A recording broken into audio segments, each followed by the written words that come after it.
বন্ধুরা, আপনার কি কখনো এমন হয় খাওয়ার পর পেটে গ্যাস হতে শুরু করে, অ্যাসিডিটি জ্বালাতে থাকে, পেট যেন আগুনে পড়ে, খটখটে ডোকার ওঠে, আর মাঝে মাঝে তো এমনও মনে হয় যেন পেটটা একদম ফোলা বেলুন হয়ে গেছে? যদি হয়, তাহলে বিশ্বাস করুন, আপনি একা নন। আজকের খাবার-দাবার আর জীবনযাত্রার কারণে এই সমস্যা অনেক সাধারণ হয়ে গেছে। আর তখন আমরা কি করি? তাড়াতাড়ি আরাম পেতে ডিজিনের মতো ওষুধ খেয়ে নিই। সাময়িক আরাম হয় ঠিকই, কিন্তু আপনি কি কখনো ভেবে দেখেছেন এই ওষুধগুলো কি আসল সমস্যাটা মেটায়, না শুধু ঢেকে রাখে? আজ আমি আপনাদের সঙ্গে একটা এমন ঘরোয়া প্রতিকার শেয়ার করব, যেটা শুধু এইসব হজমের সমস্যার গোড়ায় গিয়ে কাজ করে না, বরং আপনাকে একটা স্থায়ী সমাধানও দেয়। এটা কোনো দামি ওষুধ নয়, বরং এমন কিছু যা প্রতিটা বাঙালি রান্নাঘরেই মজুদ থাকে। হয়তো এখনই আপনার কিচেনে একটা কৌটোর মধ্যে চুপচাপ পড়ে আছে। বলুন তো, আন্দাজ করতে পারেন আমি কোন জিনিসটার কথা বলছি? ভাবুন একবার। আর যদি মনে হয় কিছু বুঝেছেন, তাহলে ভিডিওটা একবার পজ করে নিচে কমেন্টে লিখে দিন। দেখি তো আপনি ঠিক ধরতে পেরেছেন কিনা। যদি আপনি লিখে থাকেন অজন, তাহলে অভিনন্দন, আপনার উত্তর একদম ঠিক। বন্ধুরা, অজন শুধু স্বাদের জন্য নয়, এটা একদম শক্তিশালী প্রাকৃতিক প্রতিকার, যা গ্যাস, অ্যাসিডিটি, অজম, ব্লোটিংয়ের মতো সমস্যায় অসাধারণ কাজ করে।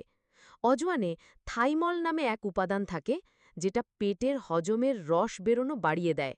ফলে খাবার ভালোভাবে হজম হয়, গ্যাস হয় না, আর পেট হালকা লাগে। এখন চলুন জেনে নিই কিভাবে অজওয়ান ব্যবহার করবেন। দুইভাবে আপনি এটি নিতে পারেন। প্রথম, অজওয়ানের গুঁড়ো। দ্বিতীয়, অজওয়ান জল। গুঁড়ো বানাতে চাইলে একটু অজওয়ান একটা ননস্টিক প্যানে হালকা আঁচে ভেজে নিন। যখন এর থেকে একটা সুন্দর গন্ধ বেরোবে, তখন নামিয়ে নিয়ে মিক্সারে ভালোভাবে বেটে নিন। তারপর একটা এয়ারটাইট কৌটোতে সংরক্ষণ করুন। এই গুঁড়ো দিনে দুবার খেতে পারেন। দুপুরে খাওয়ার পর আধা চামচ, আর রাতে খাওয়ার পর আধা চামচ, সাধারণ পানির সঙ্গে।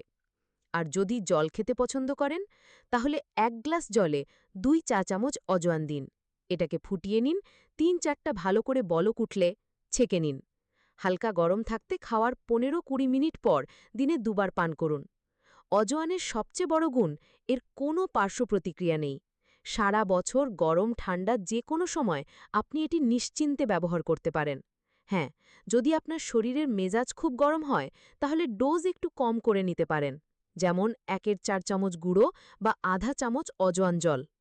তবে একটা কথা মনে রাখবেন, শুধু অজওয়ান খেলেই চলবে না। যদি সত্যিই আপনার হজম শক্তি ভালো করতে চান, তাহলে ডায়েটেও নজর দিতে হবে। তেল, ঝাল, অতিরিক্ত মশলা, ফ্রাইড খাবার কম খান। চা, কফি সীমিত রাখুন। আর সবচেয়ে বড় কথা, স্ট্রেস কম নিন।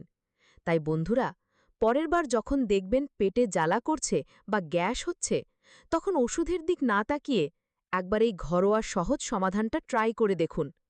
এই তথ্য যদি আপনার উপকারে আসে, তাহলে ভিডিওটা লাইক করুন এবং শেয়ার করুন তাদের সঙ্গে, যারা এই সমস্যা নিয়ে প্রতিদিন লড়ছে। আর এমনই আরও প্রাকৃতিক হেলথ টিপস পেতে চ্যানেলটা সাবস্ক্রাইব করতে ভুলবেন না। ফিরে আসব নতুন কোনো ঘরোয়া রেমেডি নিয়ে।